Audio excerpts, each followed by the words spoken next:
Friday afternoon at the Zurich Classic, the scoreboard told a very simple story. Brooks Koepka and Shane Lowry were right on the line. Not safely through, not completely out, just sitting there, waiting to see if their number would hold. That's not a place Koepka used to exist in.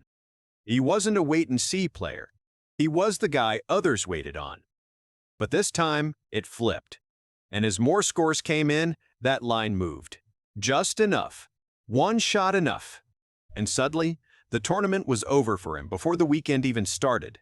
No drama, no explosion, just a quiet exit. And that's exactly why it matters. Because if you only look at the result, it's easy to dismiss. Missed cut. Happens all the time. Players go cold, rounds don't click, tournaments slip away. But that's not what this feels like. This feels like something else, because this didn't come out of nowhere. It came right after a moment where Koepka was already being talked about in a completely different way.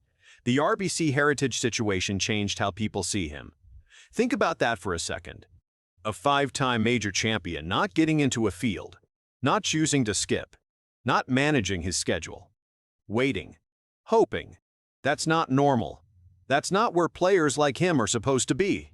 That's where younger guys, fringe players, or inconsistent performers live, not someone who built his entire career on showing up in the biggest moments and taking over.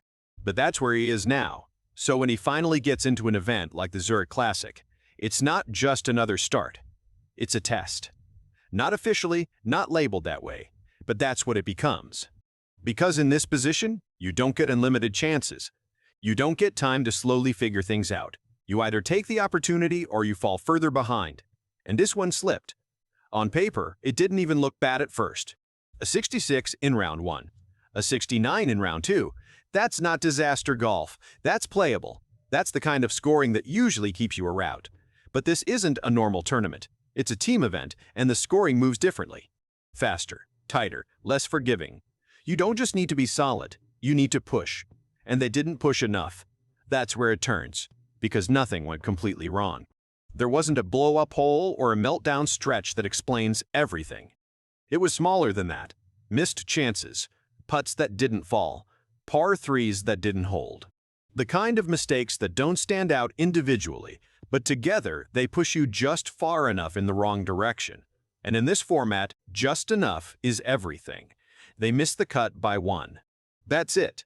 One shot is the difference between staying in the tournament and being done. And when it's that close, it doesn't feel like you got beaten. It feels like you let it slip.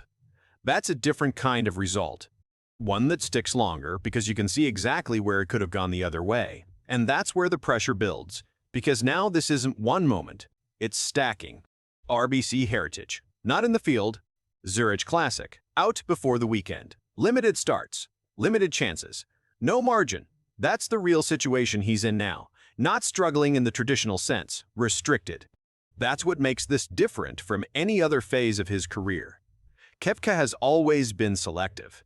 He built his identity around peaking when it matters and ignoring everything else. Regular events didn't define him. Majors did. That was the model. But that model doesn't work here. Because now every event matters, not for legacy, for access. That's a completely different game. You're not just managing form anymore. You're managing opportunity. And when opportunity becomes limited, mistakes become more expensive. Not because they cost you one tournament, but because they cost you position going forward. That's what this missed cut does. It doesn't just end a week, it delays everything. Now the next start matters more.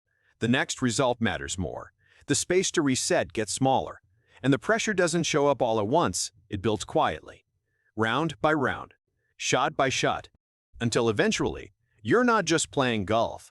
You're chasing stability. That's where he is right now. And it's unfamiliar territory. Because this isn't about proving he can still win a major. Everyone knows he can. That part hasn't disappeared. But the structure around him has changed. The way he gets to those moments has changed. And that's where the friction is. He's not competing against players. He's competing against players. He's competing against position. That's the shift. And that's why this tournament matters more than it looks. Not because it was supposed to be a win, but because it was supposed to be a step. Something to build on. Something to stabilize the situation after everything that happened before it. Instead, it did the opposite. It extended the uncertainty. And now the next move matters more than anything that just happened. Not what he says, not what people expect, what he does next. Because at this point, there are only two directions this goes. Either he starts taking control of these moments again, or he stays stuck in them. And right now, he's not controlling anything. That's the difference.